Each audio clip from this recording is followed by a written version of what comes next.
Hi there, I'm Lena Anani, and you're listening to She Wrote a Book, where I interview amazing women from all over the world who also happen to be published authors. I created this show to educate, entertain, and inspire you to be the voice you want to hear in the world. Did you know this episode comes with a free gift? It's a webinar for aspiring authors who want to learn my insider secrets on writing and publishing books. You can access this free training instantly at SheWroteABook.com/bonus. Now let's get started. You are listening to episode number 1 of She Wrote a Book, and today I'm interviewing Beth Niebuhr, the author of the book A Woman's Place is in the Cockpit, My Life as a Female Pilot, Flight Instructor, and Flight School Owner. From mechanical failures to ice storms, from sexism to 100-year floods, Beth's skill and determination carried her through. Her passion and love for flying shine on every page of her book as she describes her adventures and the fun that she had. Beth is a business coach for women entrepreneurs who want to work with their passions and live the lifestyles of their dreams. She coaches women on how to attract their ideal clients and to serve them by offering solutions for their problems and needs. Again, that book is called A Woman's Place is in the Cockpit, My Life as a Female Pilot, Flight Instructor, and Flight School Owner. You can find the link to purchase her book in our show notes for this episode at SheWroteABook.com/1. Beth, it's such a pleasure to have you as a guest today. I'm so excited. I am so curious. I want to ask you real quick, why did you decide to write and publish your book? I didn't decide to do it. It just happened. I ran this flight school, and normally a flight school is extremely busy, but then there are days when it rains or, just some other reason when there's nothing going on. And so I'd sit at my computer and I'd just be playing around. And it occurred to me that I had a lot of stories about flying. And so I wrote them down for no particular reason. And I did that off and on for a couple of years. And then later, after I'd quit flying, I thought about all those and I got them out and I thought, maybe I'll play with that and see if that would make a book. And that's what happened. That's brilliant. I love it. I love that you just started writing without having a the book, the goal in mind. Like a lot of people say, all right, well, I'm going to sit down and write a book, and then they stare at a blank screen forever. And they're like, oh, I have writer's block. I'm never going to write this book. But you just wrote for the sake of writing. I think that's great. Right. Yeah, so, it was fun because there was no pressure. Yeah, exactly. And then it got done, and I'm so excited. So what's your favorite story in the book, if you don't mind sharing, giving us a quick little summary about it? Oh, gosh, I don't know.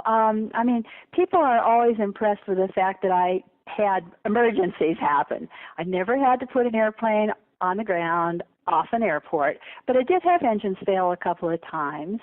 And, the first time that happened, I had wondered what would happen if there were an emergency, because it was before I was an instructor or anything. I was just a private pilot. And it was scary, but I found out that I reacted fine. I was able to think clearly. I cried a little bit when I got on the ground. And the other times that it happened, I just went through the procedures that I knew and took care of it. That's amazing. What made you decide to become a pilot? Oh, yeah. Well, my husband and I were invited to go along with two other couples.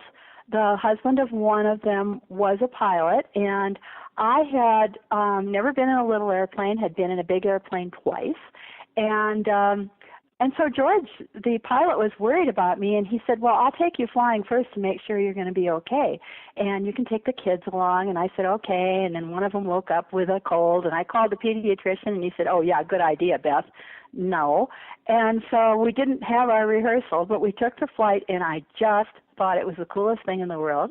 And I just decided that when my younger child was in kindergarten, I was going to learn how to fly, and I did. Wow. Can I ask what year that was in? It was 1972, I think. Can that be right? That's about right. Okay, so in 1972, was it common for women to be flying in the air? No, not at all. No. I didn't know any others for quite a while, and then I found out that there's a group, an international group of women pilots, which was started by Amelia Earhart and called the 99s, and that there was a chapter in town. And so when I found out about that, I thought that was cool. Student pilots weren't allowed to go, but the minute I got my private pilot license, I went to a meeting, and it was so nice because, my friends were all couples at that stage, and the men thought it was very interesting that I was learning to fly. Their wives just hated the idea because they didn't want their husbands to fly because they thought it was dangerous. And here I was among a bunch of women and who also flew, and I almost went to sleep. I was so relaxed being with these gals. Wow. Oh my gosh. Yeah, I love women who have similar, interests and are like-minded. Yeah. Okay, so tell me a little bit about that title. Where did that title come from? What inspired that title? I'm sorry, I didn't make it up. There are bumper stickers that probably every woman pilot in the world has seen and put on their car. I never put it on my car, but yeah. And so I looked on Amazon for a book that might be entitled that, and there was none. So I just decided I'd use it. Oh, that's such a great idea. Yeah, perfect. It's very catchy. I like it. Did you ever feel, when you were first starting out, did you ever feel like people thought, well, maybe you don't belong in a cockpit? Oh, of course, absolutely. Pretty much all my friends felt that way. It was funny. There was this one gal who had children the same age as mine, and she said to me one day, "Don't you feel like you're doing the wrong thing? What if you leave your children, without a mother, blah, blah, blah, blah, blah." So what was funny about that was that a year or so later, we were having what was called a day in the sky, where we'd take people for flights in little airplanes. And she came up to me and she said, "I want my kids to fly with you, Beth." And I said, "Nope." I just wasn't going to do it. Why not? Because she thought that I was doing something that was unsafe, and I didn't want to take her kids along. I don't know, I just didn't want to do it. Okay. That's understandable. All right. So speaking of kids, what did your kids think about you being a pilot? Flight? Yeah. Oh, well, they kind of took it for granted because I learned how to fly.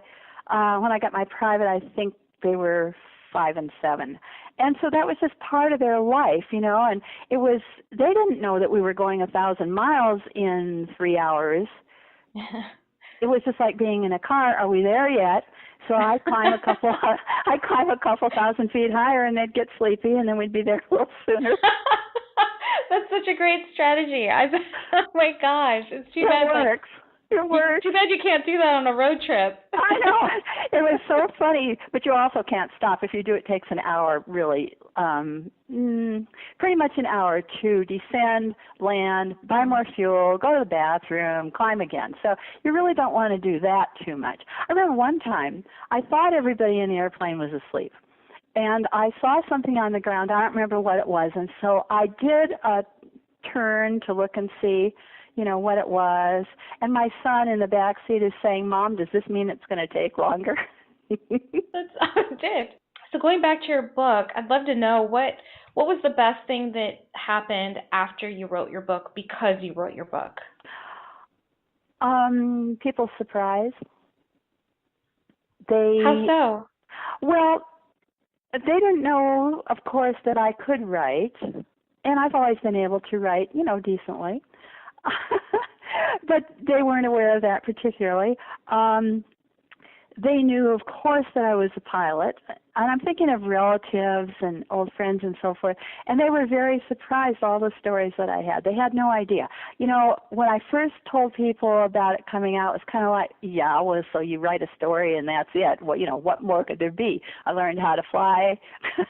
And they were surprised that there were lots of stories that they found entertaining. And then some old friends, well, for example, my good friend who has kids the same age as mine, and we've always been close, and she said, she wrote a review for it, and she said, I had to keep remembering not to say, "Oh yes, and I was there when all this happened." There were a few, that knew my story all along, but most people just didn't. They were just surprised. Oh, that's awesome. Yeah, I remember I was surprised when I first met you and you told me. Yeah. I was like, oh, I can't wait. This is great. Your book is going to be amazing. It's different. It's different, and it's a story that needs to be told. I mean, it's so inspiring. It's incredibly inspiring. So how do you feel like you were able to translate your pilot coaching experience into your business coaching practice? Well, teaching is teaching. It's, I mean, I've always felt like whatever I did that I taught, I had to know everything about it.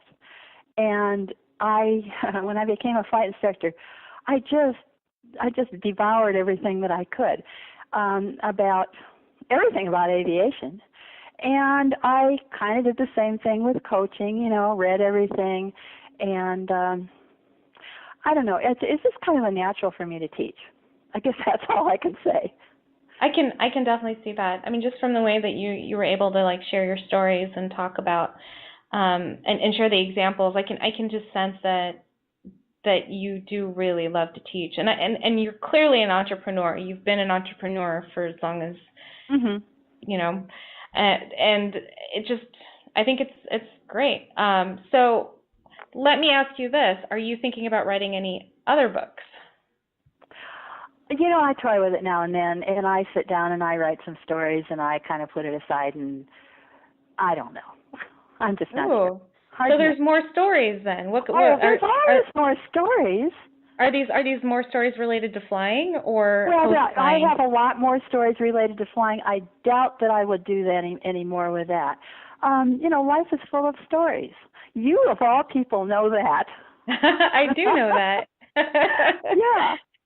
I just want to see if you're going to come out with another book or not. I don't know. I'll have to go to one of your sessions next time you come to Sedona or something. Oh, yeah, that'd be great. I'd love to have you there. That'd be awesome. Yeah, that'd be really fun.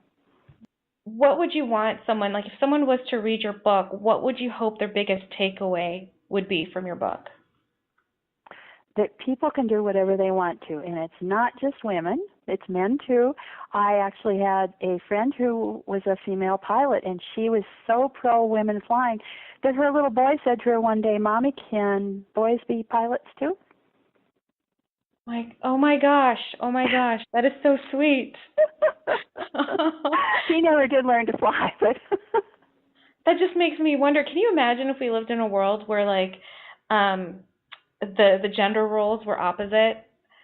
Sure, I've read stuff like that, haven't you? Do you like science fiction? Yeah, right. Science fiction, exactly. I feel like I really do. I want to shift this perspective. I do want to jump on the feminist train, but more of a modern feminist. Mm-hmm. I want women to realize that they can do the things that they've been told that they can't do. Absolutely. And it still surprises me that in 2015, this is still an issue. It's not as bad as it used to be. It's way better than it used to be. My first boss, when I was hiring pilots because I was a chief flight instructor, he told me that I needed to ask the guys, they were all guys, how they would feel about working for a woman. And I hated that. And they were all younger, and they looked at me like, well, what difference would it make? I don't know whether they were doing that just to please me, but I really think it was because the generation, it got better with that. I really do. There have been matriarchal societies, though. I do. Yeah. I do know that, yeah. But I have to share this story. I actually know of one matriarchal society because my dad shared this with me once. And it's the Touareg tribe in Africa. Uh-huh. They are a matriarchal society. The women run the tribe, and the men actually cover up from head to toe.